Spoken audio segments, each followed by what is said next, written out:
What's up, everybody, and welcome back to another edition of Game Changers. I'm your host and founder, Jalen Tart, and along with me are my guys, Chaz and Joe. And today we got a special guest, John Gary, joining us today. So, fellas, let's get right to it. So, Carson Wentz got traded to the Indianapolis Colts last week. And things have been rocky. Michael Pittman Jr. didn't want to give his jersey number, and now he has to have another jersey. Let's start with Joe first. So, Joe, do you believe that the Colts can win in the AFC South with Carson Wentz? Yeah, most definitely can. I don't see why not. I think y'all offensive coordinator, if I believe, he was in Philadelphia when Carson Wentz was there. Mm-hmm. I forgot. The head coach. Yeah, the head coach. Yeah. So I just believe he have a better O-line. I mean, with Michael Pittman, T.Y. Hilton, the different targets he got there, I believe they can form a chemistry. And yeah, I just believe that they can win in the AFC, and he can win in the AFC South. Okay. Go ahead, Josh. Yeah, I agree. I think it's pretty obvious. The only real thing is it's not really due to, I think, the play of Carson Wentz. As long as he plays like a good starting quarterback, we don't need an MVP season from him. You already saw what they did with the aging Philip Rivers. It's not out of the question for them to go to the playoffs again and win the AFC South. The Titans are a very good team, though. That's a team to watch out for. And if he just plays like a solid starting quarterback, then they have a very good chance. Because you see the loaded roster they have. They just need the line to hold for him, and you can play like a good game managing quarterback and not scramble and hold the ball too long. And it's definitely not out of the question. I think they easily could. Right. John, what you got? I mean, I remember when the first time I was on this show, I low-key called the trade. Honestly, I know this is going to be a little hot take. I think Colts easily win this division.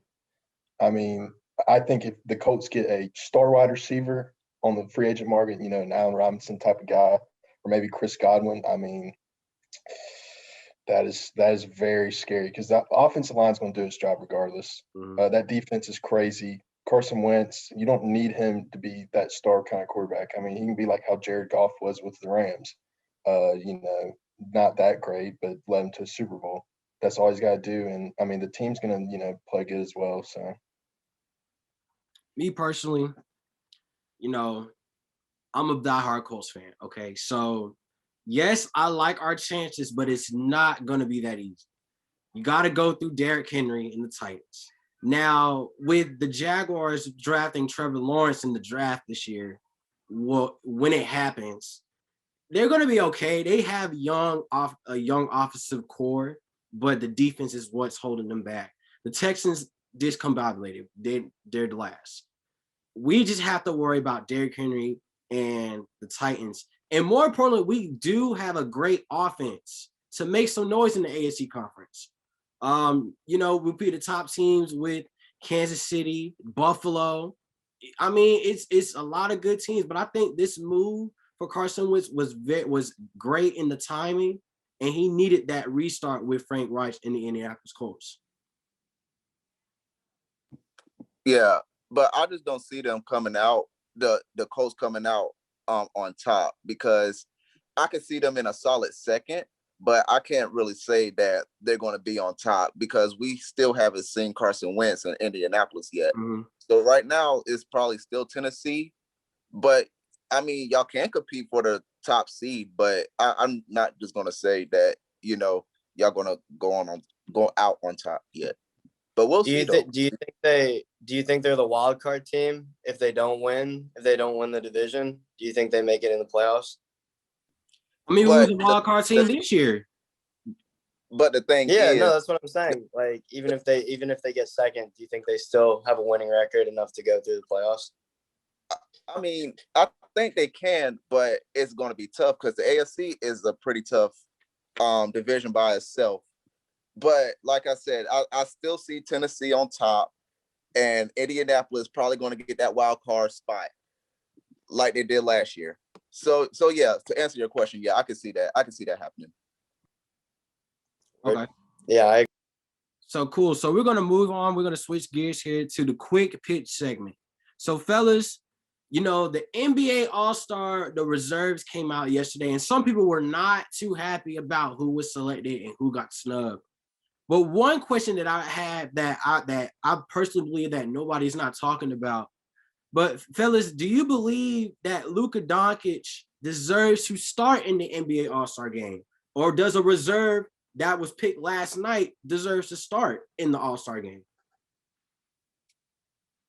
Chaz, if you want to start off, you can.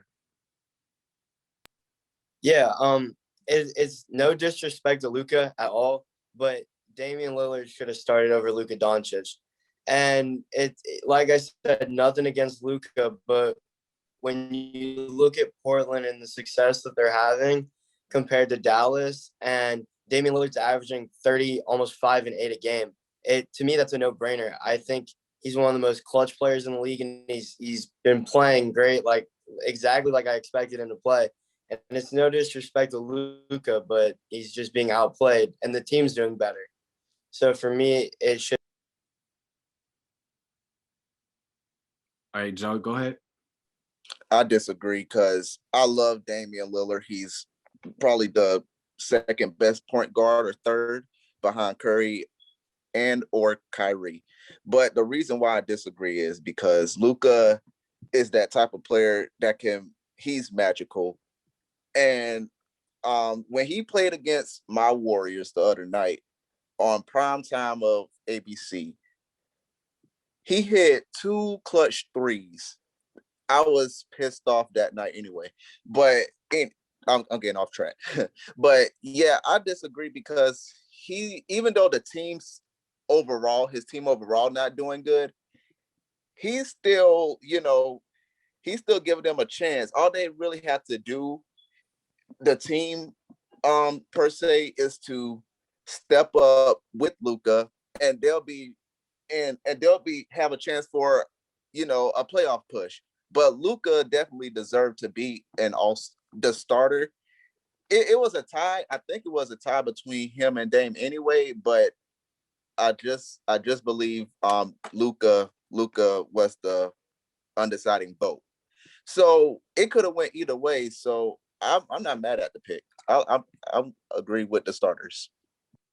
So me personally, Luka Doncic is a relentless scorer. Like, he knows how to score in many different ways.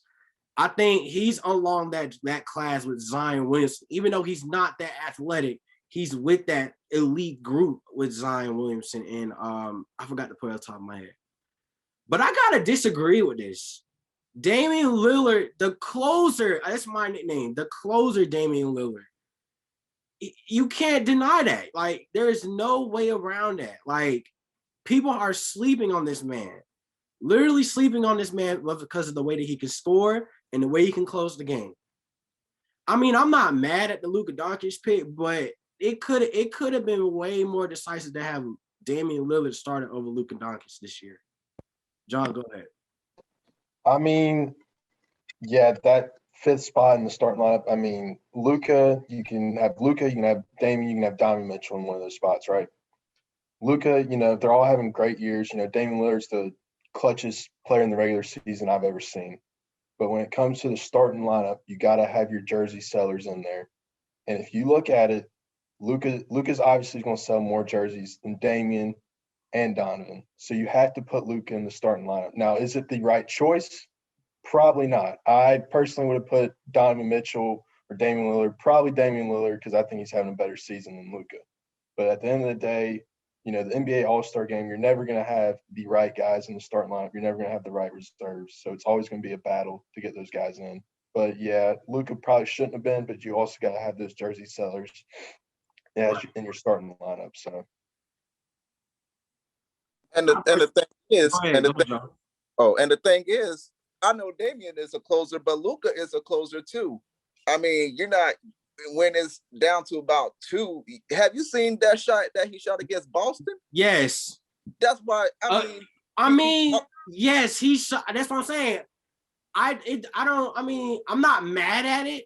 And he showed me last night why he's an all-star, like why he deserved to be a starter. But if I had to do overall and that shot did not happen, then I gotta go with my man Dame Lillard. I have to. I just have to.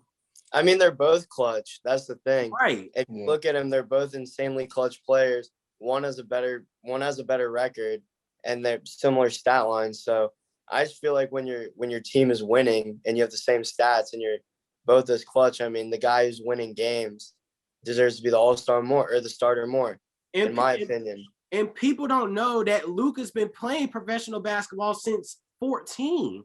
Mm-hmm. He's used to doing this. This isn't new to him. He's used to doing this type of stuff. People just don't get, we know that. People just don't, they shied away from the Damian Lillard, the closer.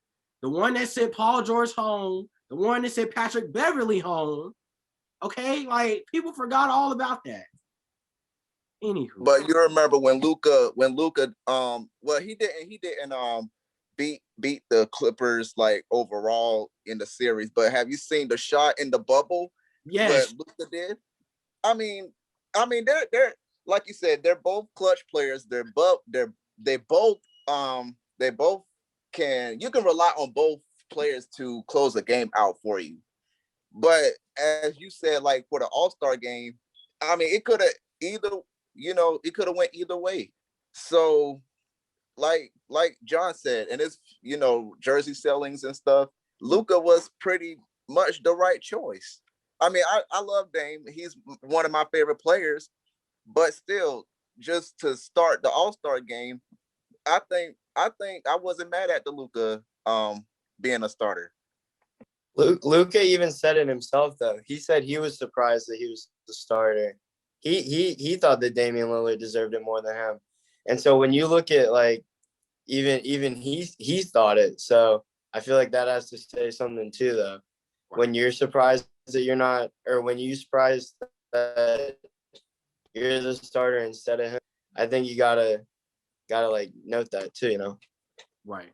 Yeah, and that's true. But Luka is pretty humble. He's a pretty humble guy. Yeah. But I just still that this was a pretty good pick. He should still be. It wasn't NBA. Bad. It wasn't bad. I just disagree. I just feel like it was close. Yeah, and I understand, but it's not a bad pick. Yeah, and I understand, but still, just based off this year alone, Luka always been pretty good, and so has Dame. Exactly. But I just still think that it was the pretty right decision, because even in the All-Star voting, no criticism here, but I even picked Luka to start in the All-Star game. I mean, well, no, I didn't. Well, you know what I meant, but I actually picked Luka. Y'all know what I mean. Y'all know what I mean. I mean, it's close. It's just close. I'm just gonna leave it like that. But what we're gonna do, since it's a heated debate on the show, we're gonna ask the fans this: who should have started in the All-Star game, Luka Doncic or Damian Lillard? And we will reveal those results next week. Yeah. That's it. That's all I got for today. That's all we got for today. John, again, thank you for coming on the show. And fellas, everybody, the fans, we'll see y'all next week. Y'all take care. Peace, y'all. Peace. Take care, y'all.